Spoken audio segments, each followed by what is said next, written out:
Buonasera a tutti voi da Telefriuli, bentrovati all'edizione serale del nostro telegiornale. In apertura un incidente mortale ieri sera che è costato la vita a un ragazzo di 28 anni, Michele Marangoni, originario di Santa Maria di Sclaunicco. L'incidente è accaduto in via Piave nel comune di Lestizza. Il giovane, per causa al vaglio delle forze dell'ordine, ha perso il controllo della sua vettura ed è finito contro un palo e contro un albero. L'incidente non ha coinvolto altri mezzi. La Sores ha inviato sul posto l'equipaggio di un'auto medica e sono state avviate immediatamente le manovre di rianimazione. Le condizioni del ragazzo sono apparse subito gravissime, purtroppo non c'è stato nulla da fare. Sono arrivati anche vigili del fuoco, carabinieri di Latisana, polizia locale, protezione civile per la viabilità. Salgono a 7 intanto le vittime della A4, la strage di venerdì scorso, strage che potrebbe essere stata causata dal malore del conducente. Non ci sarebbero tracce di frenata nel punto dell'incidente di venerdì sull'autostrada A4 nel tratto San Donà-Portogruaro, in cui hanno perso la vita 6 tra volontari e componenti della cooperativa Centro 21 di Riccione. Il particolare emerso dai rilievi fa propendere per l'ipotesi di un malore del conducente del furgone, l'ex sindaco di Riccione Massimo Pironi.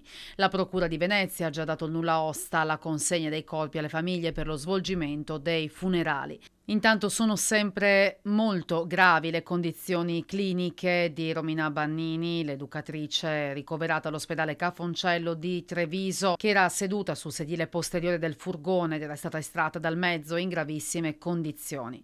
A precisarlo, l'azienda ULSS trevigiana, dopo che si erano diffuse ieri notizie sul decesso della 36enne. L'ULSS 4 di San Donà di Piave ha messo a disposizione uno psicologo per i parenti delle vittime giunti in città da Riccione dopo la tragedia. Una donna di circa 80 anni di età è stata trovata senza vita questo pomeriggio lungo la viabilità che da Pontebba porta nella frazione di Studena Bassa. La donna non era alla guida di un'auto, è stata appunto trovata a bordo strada. Dopo l'allarme gli infermieri della Sores hanno inviato sul posto l'equipaggio di un elicottero di un'ambulanza da Chiusaforte. Purtroppo per la donna non c'è stato nulla da fare sul posto anche i carabinieri della compagnia di Tarvisio.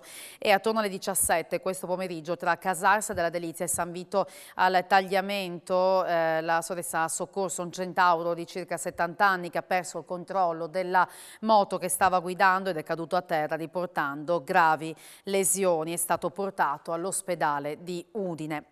Proseguiranno domani le ricerche dell'81enne scomparso da 4 giorni. Ancora oggi per tutto il giorno sono andate avanti le perlustrazioni tra i comuni di Verzegnis e Cavazzo, con una trentina di uomini impegnati a battere le aree ricoperte di vegetazione fino negli anfratti più nascosti, ma senza trovare traccia dell'anziano. Ancora soccorso alpino, vigili del fuoco e guardie di finanza hanno operato nel battere palmo a palmo un'area molto ampia e domani appunto si ricomincerà a cercare. Fiume Veneto ha ospitato oggi le celebrazioni per la giornata nazionale delle vittime sul lavoro. 677 vittime in 8 mesi, quasi 3 al giorno. Sono dati che riguardano gli incidenti mortali sul lavoro in Italia. Rispetto allo stesso periodo del 2021 si registra un calo del 12,3% sulla scia della forte diminuzione dei casi da Covid, ma negli ultimi 5 anni il numero delle vittime è cresciuto del 15,5%. I dati dell'INAIL sono stati diffusi dall'ANMIL a Fiume Veneto in occasione della giornata nazionale per le vittime degli incidenti sul lavoro. Lavorare non può significare porre a rischio la propria vita, ha affermato il Presidente della Repubblica Sergio Mattarella in un messaggio proprio in occasione di questa giornata. Alla giornata di Fiume Veneto ha preso parte anche il governatore del Friuli Venezia Giulia, Fedriga. Non solo, la Regione aprirà presto un tavolo operativo con ANMIL, parti sociali e altre istituzioni coinvolte nella materia della sicurezza sul lavoro per cercare di cogliere il meglio dalle esperienze fatte in Italia sulla prevenzione degli infortuni, ha detto Fedriga, ma anche come conferenza delle regioni assicuro la disponibilità ad avviare un confronto nazionale affinché le buone pratiche che ci sono vengano messe in campo tra tutte le regioni italiane. Per troppo tempo si è pensato di affrontare il problema solo dal punto di vista normativo. Non possiamo pensare che si risolva un così importante problema solo rendendo più stringenti le norme. Per la prima volta la giornata non è stata organizzata in una sede istituzionale come nelle edizioni passate, bensì all'interno di una fabbrica, la Klaber, confermando il suo ruolo esemplare nel campo della sicurezza. Qui infatti si è approntato un team di lavoro che ha come obiettivo infortuni zero e il miglioramento continuo nella prevenzione e nella formazione. I dati di oggi della pandemia con 833 nuovi casi rilevati nelle ultime 24 ore, sono 11 le persone ricoverate in terapia intensiva, 2 in più rispetto a ieri, 230 negli altri reparti, in questo caso 12 in più, nessun decesso è stato registrato nella giornata di oggi. Alla caserma Feruglio di Venzone questa mattina il terzo raduno del battaglione Alpini Tolmezzo, c'era anche l'assessore regionale Barbara Zilli, sentiamola. Una cerimonia molto partecipata nel cuore della caserma Feruglio oggi per testimoniare ancora una volta il valore alpino che c'è, l'8° e in particolare il battaglione Tolmezzo che oggi hanno unito qui tutte le loro forze, chi in armi e chi in congedo, per testimoniare lo spirito di fratellanza che è proprio del Corpo degli Alpini. Eravamo necessariamente qui in tanti perché sentiamo il bisogno di prendere i valori alpini e di trasferirli ai nostri giovani, e l'impegno corale della nostra comunità deve essere proprio questo: riscoprire e rafforzare i valori che gli alpini hanno saputo portare con sacrificio nei momenti di guerra, ma soprattutto con sacrificio alto anche nei momenti di pace, non ultimo nella ricostruzione del nostro Friuli e nell'emergenza pandemica, oltre che in ogni situazione dove il volontariato li ha spinti.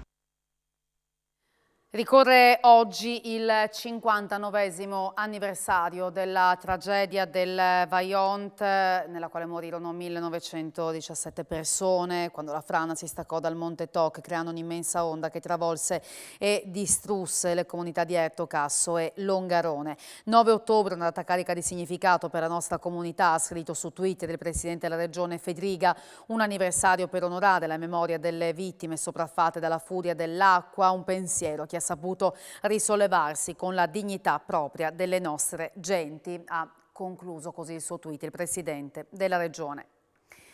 E apriamo subito la pagina sportiva perché l'Udinese continua nella sua striscia positiva ed è riuscita oggi a recuperare uno svantaggio di 2 reti allo Stadio Friuli nei confronti dell'Atalanta. I gol sono stati di Deulofeu e Perez, e l'Udinese è andata anche vicina alla vittoria finale con un tiro di Arslan. Sì, le partite non si ribaltano solo con il carattere, questa squadra sa giocare benissimo a calcio, questo va detto, perché poi le rimonte sono fatte sì di mentalità, di intensità, soprattutto con lo spirito di non mollare mai, ma soprattutto con grande qualità, perché poi di fronte a un'Atalanta, una squadra molto forte, quindi sotto 2-0, in una maniera direi che non meritavamo, anche se perché loro, insomma, Silvestri parate non ne ha fatte neanche una, però per assurdo eravamo sotto 2-0, non era facile, ma questi ragazzi stanno dimostrando di acquisire sempre di più la mentalità che mi piace, quella di continuare a pensare solo a giocare per far gol, per ribaltarla, per vincerle, e oggi l'hanno fatto bene per l'ennesima volta, peccato sull'ultimo, poteva essere 3-2, che secondo me sarebbe stato anche giusto e non avremmo rubato assolutamente nulla, però rimane una grandissima bella partita da entrambe le squadre e una grande prestazione da parte dell'Udinese. È una splendida giornata, ha contrassegnato la edizione numero 54 di Barcolana. Vediamo com'è andata. Per la prima volta in 54 edizioni la Barcolana è stata vinta da una barca timonata da una donna, Wendy Schmidt, al timone della Deep Blue. Dopo anni di pandemia, ma anche di meteo avverso, con troppo vento o troppa bonaccia, oggi finalmente, al termine di una settimana ricca di eventi, la regata si è disputata nelle migliori delle condizioni atmosferiche. Sono stati sufficienti 57 minuti e 47 secondi a Deep Blue per per tagliare il traguardo. Pochi secondi dopo la barca italiana Arca dei fratelli triestini Benussi, vincitori di tante sfide e detentori fino a oggi. Con Di Blu è stata una lotta sul filo dell'onda e all'ultimo refolo di vento.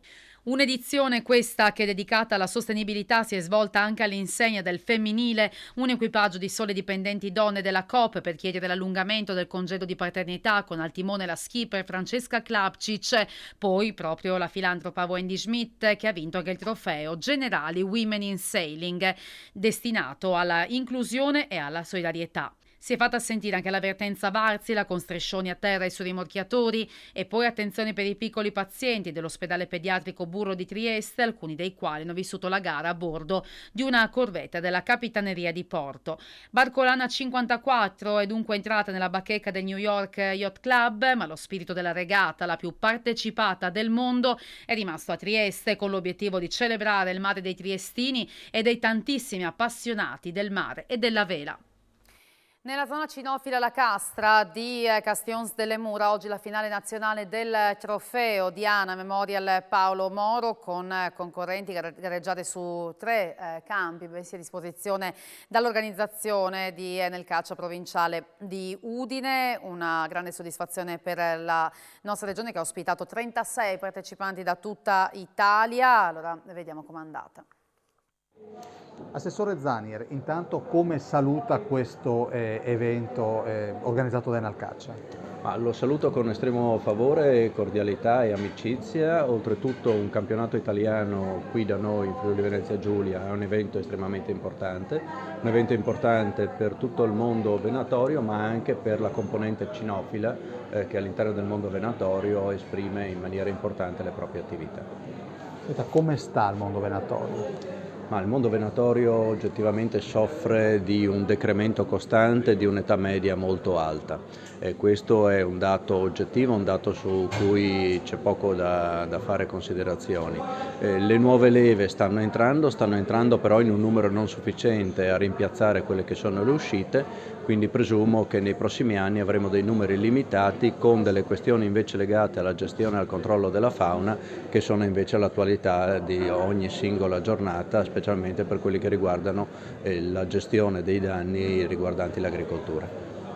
Il significato di questo trofeo Diana, che si rinnova ormai da quanti anni? Questo è il 42esimo finale del torneo Diana. L'Enalcaccia è un'associazione venatoria a livello nazionale riconosciuta, che si occupa di, tra le tante cose, si occupa di fare queste gare cinofile, dove si evidenzia il rapporto tra cane e cacciatore, tra cane e conduttore, che porta all'abbattimento delle starne e del loro recupero. Ed è tutto per questa sera, ora vi lascio a Sport FVG, ancora sull'Udinese, e poi con il Pordenone e tutti i risultati dei dilettanti in regione. Grazie per averci seguito e buona serata, arrivederci.